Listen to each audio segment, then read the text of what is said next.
कि मन के कानून में लिखा था कि यदि शूद्र पढ़ेगा तो उसकी जीभ काट ली जाएगी। एकलव्य ने अंगूठा काटा, ये बोलो, एकलव्य का अंगूठा कटा, काटने वाला कौन था? मुसलमान, ईसाई, पारसी, बौद्धिस्ट, कौन था? पहचान। और आज शासन सत्ता पर बैठी हुई है घमंडी सरकार, हिजड़ी सरकार, शिखंडी सरकार। पहले उस मसीहा के चरणों में ये दो पंक्तियां समर्पित करता हूं कि हिमालय की बुलंदी भी तेरा सानी नहीं रखती, हिमालय की बुलंदी भी तेरा सानी नहीं रखती, तेरे आगे सितारों की चमक मायने नहीं रखती, विमल गंगा की लहरों से भी निर्मल ज्ञान था तेरा, कि ये भारत की जमीन तुझसा ज्ञानी नहीं रखती, तुझसा ज्ञानी नहीं रखती। साथियों, भाग दौड़ की जिंदगी में किसी के पास वक्त नहीं, फिर भी आप लोगों ने वक्त निकालकर इस संयुक्त जयंती के अवसर पर आपने अपनी उपस्थिति दर्ज कराकर यह एहसास दिलाया है कि अभी भी फूले और अंबेडकर के अनुयायी हैं। तो आपके स्वागत में ये दो पंक्तियां कि जहमत उठा के आप ये जो तशरीफ लाए हैं, जहमत उठा के आप ये जो तशरीफ लाए हैं, आपके स्वागत में, आपके सम्मान में ढेर सारे फूलों की क्या बिसात, हम तो दिल बिछाए हैं, हम तो दिल बिछाए हैं। साथियों, मैं शुरू कहाँ से करूं, अंत कहाँ से करूं, इसलिए कि जहां देखता हूं, जिधर देखता हूं उधर गम ही गम। क्या बताऊं कि दर्द कहां कहां होता है, क्या बताऊं कि दर्द कहां कहां होता है, एक जगह होता तो बताता कि दर्द यहां होता है। साथियों, इतिहास में,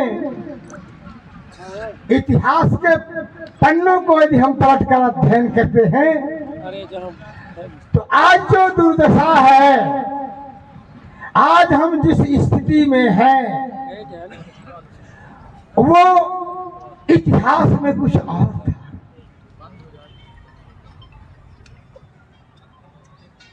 इस धरती पर क्रांति और प्रतिक्रांति, क्रांति और प्रतिक्रांति का दौर सदियों से चला आ रहा है।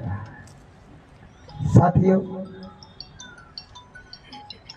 इस धरती पर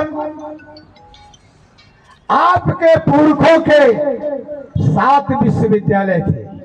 हमारे बीच इंजीनियर साहब ने थोड़ा सा ये इंगित किया था, 7 विश्वविद्यालय थे, जिसमें नालंदा, तक्षशिला, विक्रमशिला, ढाका, उर्वेला, पाटलिपुत्र और पाटली, ये 7 विश्वविद्यालय तुम्हारे और हमारे पुरखों के थे। किसी विदेशी आक्रांता के नहीं थे। और एक एक विश्वविद्यालय में दुनिया के विद्यार्थी आकर, पूरे विश्व के विद्यार्जन करने वाले विद्यार्थी आकर अध्ययन करते थे।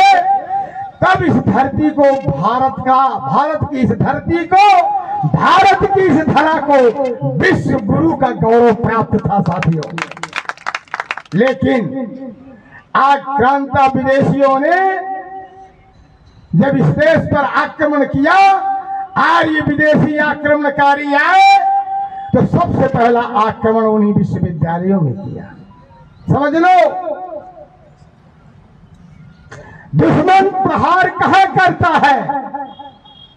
सबसे पहले अटैक शिक्षा केंद्रों पर किया और एक सुनियोजित तरीके से 7 विश्वविद्यालयों में आग लगाई गई।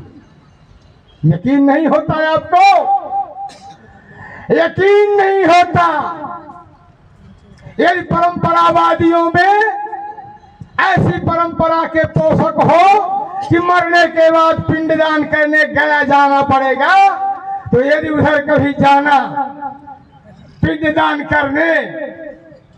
हम कहते नहीं पर मानेंगे नहीं, अभी जाओ तो जाके पटना के पास नालंदा विश्वविद्यालय का खंडहर देख लेना, जिसकी एक एक ईंट आज कराह कराह कर ये बना कर रही है। ये बुलंद बिल्डिंग, ये बुलंद शिक्षा का केंद्र जब रहा होगा तो कैसा रहा होगा। लगभग 25 से 30 किलोमीटर एरिया में खंडहर ही खंडहर है। साथियों, उसी क्रम में आज क्या हो रहा है, वही हो रहा है। हमारे महापुरुष आए, आधुनिक युग में जब 7 विश्वविद्यालय जला दिए गए, उन विश्वविद्यालयों में 6-6 महीने तक आग जलती रही। जितने पढ़े लिखे विद्वान थे उनका सबका कत्लेआम किया पुष्पमित्र शुंग ने। अंतिम सम्राट बृहद्रथ का वध करके पुष्पमित्र शुंग जब गद्दी पर बैठा तो हर एक पढ़े लिखे विद्वान को सर काट कर, सर कलम कर लाने वाले को 100-100 स्वर्ण मुद्राएं इनाम घोषित की गई। तो कोई विद्वान बचा होगा क्या? अरे बोलो होई होगा। वो फिर अपनी सड़ी गली संस्कृत, अपनी सड़ी गली व्यवस्था लाचार बेबस लोगों के ऊपर थोप दिया। और थोड़ा सा बताऊंगा, उसी काल में इस धरती पर, धरती का मतलब मेरा आशय है पूरे विश्व की धरती पर 7 सभ्यताएं विकसित हो चुकी थी, जिसमें मिस्र की सभ्यता, मेसोपोटामिया की सभ्यता, चीन की सभ्यता, ईरान की सभ्यता, इराक की सभ्यता और भारत की सिंध नदी घाटी सभ्यता। इन 7 सभ्यताओं में सबसे उच्च कोटि की सभ्यता भारत की सिंध नदी घाटी सभ्यता थी, जो हमारे पुरखों की थी, किसी विदेशी आक्रांता की नहीं थी। साथियों, आज क्या हो रहा है? सर्वप्रथम ये कोई कहानी नहीं है। कबीर का शिष्य हूं, कबीर का अनुयायी हूं। तू कहता कागज की लेखी, मैं कहता आंखन की देखी। जब शिक्षा के दरवाजे बंद कर दिए गए, सारा मूल निवासी समाज अंधकार की भट्टी में झोंक दिया गया। ऐसे आक्रांताओं के वक्त में इस धरती पर राष्ट्रपिता ज्योतिराव फूले का जन्म हुआ। जब ज्योतिबा की उम्र 13 वर्ष की हुई और सावित्री की उम्र 9 वर्ष की थी, शादी हो गई, बाल विवाह। और बाल विवाह के तुरंत बाद सावित्री के माता पिता स्वर्गवासी हो गए, कालकलवित हो गए। तो नादान वो छोटी सी बच्ची अकेली हो गई।